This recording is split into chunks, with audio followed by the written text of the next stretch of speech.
pense qu'il faut former les gens. Ouais, Des beaucoup. professionnels forment des professionnels, Ouais. mais qu'on ait des témoignages comme Carole de vraies personnes, de mettre Ouais. de l'humain. Alors bonjour, je m'appelle Carole, j'ai 48 ans. Moi, c'est Marie-Charlotte, je suis diététicienne, donc dans une clinique qu'on appelle d'amaigrissement, mais qui ne l'est pas vraiment. En fait, c'est une clinique de jour qui s'appelle Équilibre pour retrouver son équilibre. Donc pour certaines personnes, ça sera de perdre du poids, d'autres, ça sera d'accepter qu'il y a ce poids. Et surtout, s'il y a perte de poids, c'est chacun son rythme. Il n'y aura pas de poids idéal, c'est vraiment important de le dire. Et c'est surtout une clinique pour comprendre pourquoi il y a du poids. Parce que souvent, que ce soit les professionnels de santé ou les patients, tout le monde pense que c'est j'ai pas assez bougé, j'ai trop mangé. En gros, c'est ça l'idée de ce qu'on nous apprend aussi à l'école. Hein. C'est les entrées et les sorties, voilà, faut que ça fasse une balance. Sauf que dans la réalité, c'est pas comme ça que ça se passe. La grossophobie, c'est la phobie des gros, hein. Ça c'est le pas joli terme. En gros, c'est toutes les stigmatisations, les regards, les réflexions, les jugements qu'on peut apporter aux personnes grosses, obèses, en surpoids. C'est-à-dire, comme a dit Carole, on est gros parce qu'on mange mal. Ça, c'est des raccourcis. On est gros parce qu'on est feignant. On est gros parce qu'on manque de volonté. Parce que on le mérite, en fait. En gros, déjà, c'est ça. Hein, et qu'on est vraiment... ils font exprès, quoi. Ouais. Là, ça, c'est vraiment la grossophobie, c'est ça. C'est vraiment... ne pas être inclusif et ne pas prendre en compte le patient dans sa globalité et faire des raccourcis. C'est vraiment ça la grossophobie. Et maintenant, ça fait 10 ans que je suis diète. Ouais. Et c'est un sujet qui me passionne et j'espère avoir maintenant un peu d'expérience. C'est tout le contraire. C'est-à-dire que moi, les patients, je leur dis le contraire. C'est la diète, c'est presque le dernier wagon à traiter quand on est obèse. Parce que souvent, les patients, ils ont plus de connaissances que nous, les diètes, des fois, parce qu'ils en ont testé des trucs. Ouais. Des régimes, ils en ont fait 1000. Donc, quand j'entends qu'ils n'ont pas de volonté, ça me rend folle. Parce que moi, un dixième des régimes que les patients obèses ont suivis, je suis quelqu'un. Ouais. Hein.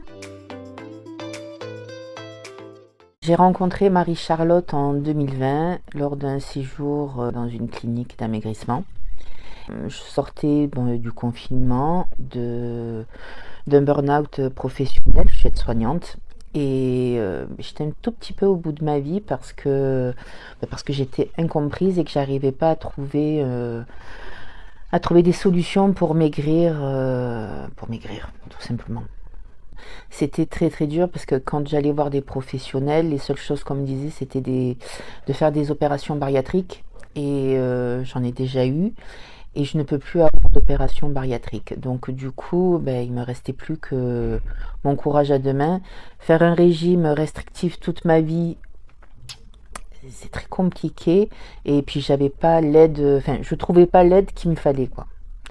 Et le jour où j'ai rencontré Marie-Charlotte, ta dame, ma vie a changé.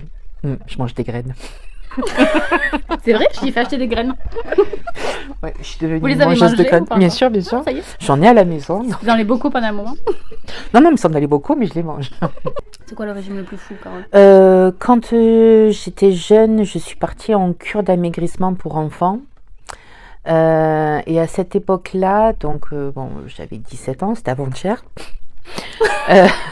Donc c'était la diète. Donc j'étais à 500 calories, voire 650. C'était de la salade, de la poudre protéinée.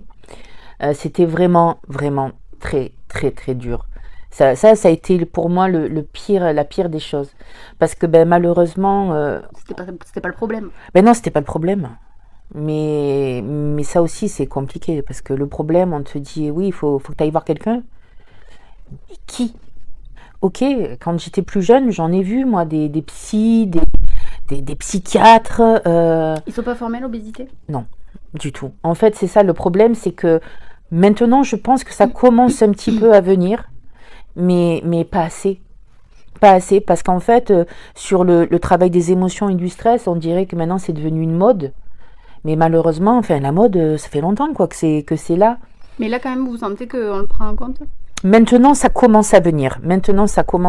Pas partout, mais ça commence. Alors, des remarques, j'en ai subi. J'aurais pu faire un bouquin, et pas très sympathique. Je crois que la pire des pires a été une fois quand j'étais allée voir un gastro-entérologue qui m'avait expliqué que il m'avait donné un régime à faire pour perdre du poids. Et là, il m'avait dit, bon, de toute façon, on va pas se voiler la face pour maigrir. Enfin, il faut arrêter de manger. Hein. Et il dit parce qu'à Auschwitz, il n'y avait pas tellement de gros. Hein. Rien que d'en parler, j'en ai encore des frissons quand je dis ça. Ça a été, je pense, la pire remarque que j'ai pu avoir. Après, j'ai eu des remarques d'anesthésistes qui rentraient dans la salle en sifflant. Sacré morceau. J'ai eu du personnel qui m'a dit que je mettais vraiment de la mauvaise volonté, que c'était facile. Dernièrement, j'ai eu la médecine du travail qui m'a expliqué gentiment que dans mon état, là, qu'est-ce qu'elle pouvait faire de moi. Donc je lui ai demandé s'il fallait que soit je me suicide ou si je me mette une pierre autour du cou, parce que j'habite près de l'étang, donc voilà. Donc du coup, ça a été très compliqué. Mais ça, maintenant, je peux le dire parce que ça fait 2 ans que je fais une thérapie. Mais ouais, non, ça a été très très violent et très dur. M'entendre dire que si j'ai fait des fausses couches, c'est parce que j'étais trop grosse. Après, les 3/4, pas tous, parce qu'il y a encore des gens, veulent à tout prix que j'ai du diabète et du cholestérol. Et du coup, quand t'es gros, forcément, t'as la malbouffe. Je vais manger, une fois tous les 6 du mois, et encore chez McDo. C'est pas moi qui vais leur faire leur bénéfice. Et quand ils voient mes analyses, ils se disent, c'est pas possible, quoi. Et je mange, en fait, sainement. Merci. Je mange sainement. J'ai arrêté. Le plus dur, moi, c'était les grignotages. Et là où j'ai pris le plus de mauvaises habitudes, c'est justement quand je m'étais fait opérer, que j'avais eu un anneau gastrique. Parce que du coup, ça m'a aidé à perdre énormément de poids. Mais j'ai pris toutes mes mauvaises habitudes alimentaires. Elles ont bien perduré sur 10 ans. C'est-à-dire que je mangeais très peu, des toutes petites quantités, mais je pouvais manger n'importe quoi. Et le sucré, ça passait super bien, quoi. Et s'en défaire, c'est très compliqué. Conséquences sur les soins. Alors suivant, c'est je peux pas vous soigner parce que la table elle est pas assez solide. Vous reviendrez me voir quand vous aurez perdu du poids. Je suis allée voir un angiologue qui m'a dit non, elle m'a dit les aiguilles elles sont trop petites, je peux pas vous faire quoi que ce soit. Ok, d'accord. J'ai eu que ce soit anesthésiste, cardiologue. Le cardiologue, j'en avais vu un. En plus, ça faisait 1 an que je mangeais plus de sucre, plus de sel, plus rien. Je suis arrivée parce que j'ai eu un petit incident et il me dit oula, il va falloir arrêter de manger salé, changer votre alimentation. Ça a été mon premier truc avant de me dire bonjour, comment vous vous appelez, qu'est-ce que vous mangez. Donc ça a été très très dur. Un kiné, en lui expliquant que j'avais très mal au genou, qui me regarde, mais c'est le regard en fait des fois qui est le plus difficile. C'est qui te détaille de la tête aux pieds en disant vous pouvez faire du vélo. Je t'explique que j'ai mal au genou, tu me demandes si je peux faire du vélo. Et là je disais, j'ai vu le moment où il me disait bon allez ma grosse va courir un peu sur le tapis, ça te fera pas de mal. C'est vraiment très très dur. Voilà. Après pour les diététiciennes, j'ai pas tellement parce que j'ai eu de la chance de tomber sur un diète que j'avais suivi mais j'étais pas prête dans ma tête, qui était plutôt sympathique et qui était vraiment bien. Il avait essayé de trouver quelque chose, une façon pour m'aider. Voilà. Donc oui, non, je peux pas dire du mal des diètes.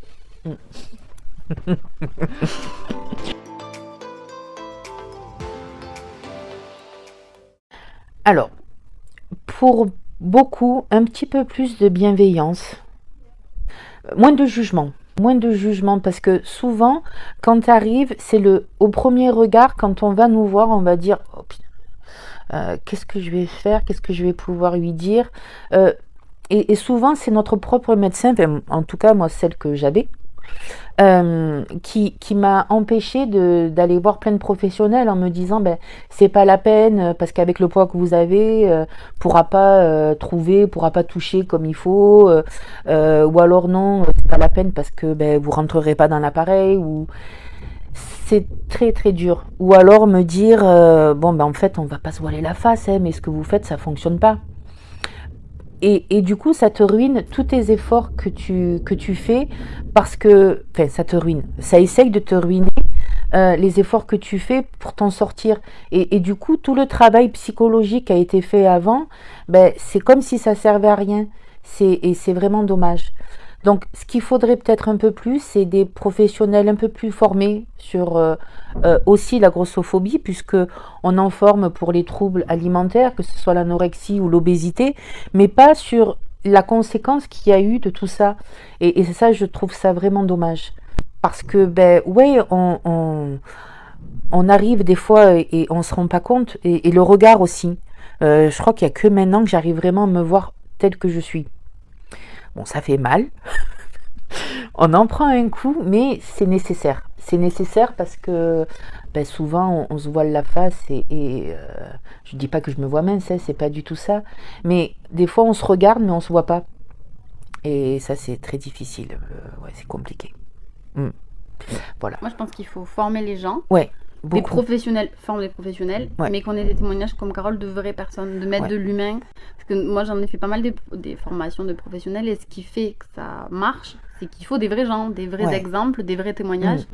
Donc je pense qu'il faut, nous, en tant que professionnels, former d'autres professionnels quand Ouais. on est confronté à ça, mais faire parler les patients. Nous, ici, on a eu un souci à la clinique de grossophobie cet été.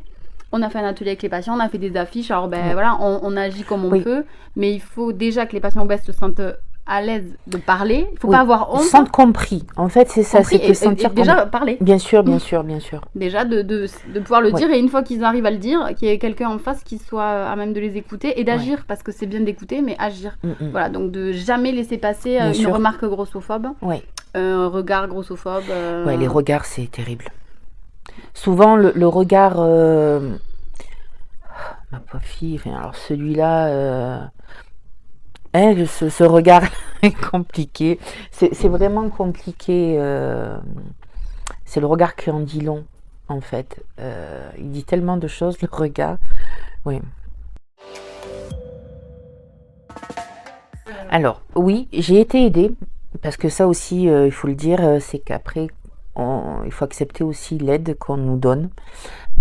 Des fois c'est le bon moment, des fois c'est pas, voilà, c'est pas le bon ça moment. aussi, parce que du coup, j'ai vu plusieurs fois Marie-Charlotte et elle va me voir encore plusieurs fois. Et c'est vrai qu'il y a des fois où, quand on a eu des sujets, des conversations, peut-être que moi, j'étais pas prête à entendre certaines choses ou à les mettre en application. Et il y a un temps pour tout. Donc là, maintenant, j'ai trouvé des personnes qui sont bienveillantes, qui me conviennent. J'ai aussi appris à dire ça me convient plus, je m'en vais. Parce que je suis pas un animal de foire et je suis pas là pour être... Enfin, je suis une personne avec des valeurs et je me respecte maintenant. Ouais, parce que des fois, quand on dit rien et qu'on laisse faire, on se manque de respect soi-même.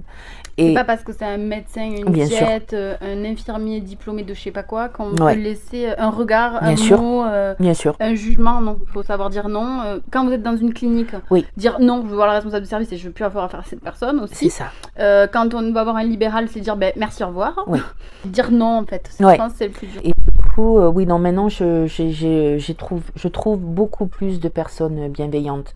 Ça commence à venir. Là, j'ai eu des soins en extérieur et j'ai été ravie. Et du coup, alors on me dit que ça devrait être comme ça de partout, mais non. Mais c'est vrai que quand je trouve du personnel, je le remercie et je le signale, enfin je le dis. Et du coup, je le dis pour d'autres personnes qui sont aussi en obésité parce que c'est important. Et alors, je ne sais pas si ça existe, mais peut-être dans d'autres pays ou dans d'autres régions, mais comme un petit répertoire de personnel, enfin de médecins en tout genre, qui pourraient t'aider, qui t'aident à avancer, parce que sinon, tu arrêtes de te soigner, quoi. Ouais, c'est ça le truc. Ouais, merci. Mais on va le faire. Allez, on va le faire. Ouais. On va faire un répertoire ressources, dans la région. On va faire ça. Moi, j'ai participé à cette vidéo parce que j'adore Carole. Il faut que le patient fasse confiance à la diète, mais moi, j'ai une confiance aveugle en Carole. Et quand elle me dit qu'on l'a maltraitée ou qu'un professionnel de la santé l'a maltraitée et qu'elle mange équilibré, je la crois en fait. Il y a pas de raison de mettre ça en doute. Et quand elle m'a raconté en fait tout ce que nous, professionnels de santé, on a fait, volontairement ou involontairement. Même moi, j'ai eu des chaises qui n'étaient pas adaptées à Carole. J'ai parfois eu des gestes qui n'étaient pas forcément... Mais non, Ouais, mais oui, voilà, ouais. de moi, quand quelqu'un va pas bien, je touche le bras de la personne. Ça, c'est quelque chose qui peut être... Moi, ça me dérange pas, oui, mais c'est vrai ça que... peut être intrusif pour les autres Ouais. personnes. Voilà. Donc ça, bref, c'est pas... On ne sait pas ce Mm. que la personne a vécu physiquement. Donc, on ne doit pas se permettre, même par gentillesse, certaines choses. Ça, moi, j'ai appris ça. Et j'ai fait cette vidéo parce que Carole m'a beaucoup touchée et que je me suis dit qu'on ne pouvait pas rester sans rien faire et qu'il fallait... Je pense qu'il y a plein de diètes qui veulent bien faire et qui ne savent pas comment faire. Et moi, cette vidéo, elle est là pour ça. Diète Bien et autres sûr. professionnels de santé. Formons-nous, discutons entre nous pour mieux prendre en charge les patients pour toutes les pathologies, mais particulièrement la pathologie de l'obésité, qui n'est pas qu'une pathologie liée à l'alimentation, pas que, et pas presque pas. C'est plus autre chose. Donc, il faut s'entourer d'un réseau de professionnels compétents. Donc, travailler diète seul sur des patients obèses, franchement, ça sert à rien. Hein. Si vous le faites, il faut arrêter, ça marchera pas. On s'entourer de thérapeutes, de coachs de sport, d'APA, d'art thérapeute, de tout ce que vous voulez qui peut aider les patients, d'hypnothérapeute, de prof de méditation, de tout ce que vous voulez qui peut apporter du bien-être, diminuer le stress aux patients. C'est ça. Et de se faire un vrai réseau et de travailler en réseau et pas tout seul et travailler avec le patient. C'est pas nous on sait et eux ils savent pas, on a tout à leur apprendre, pas du tout. C'est un échange et ils nous apprennent et on leur apprend et on travaille ensemble.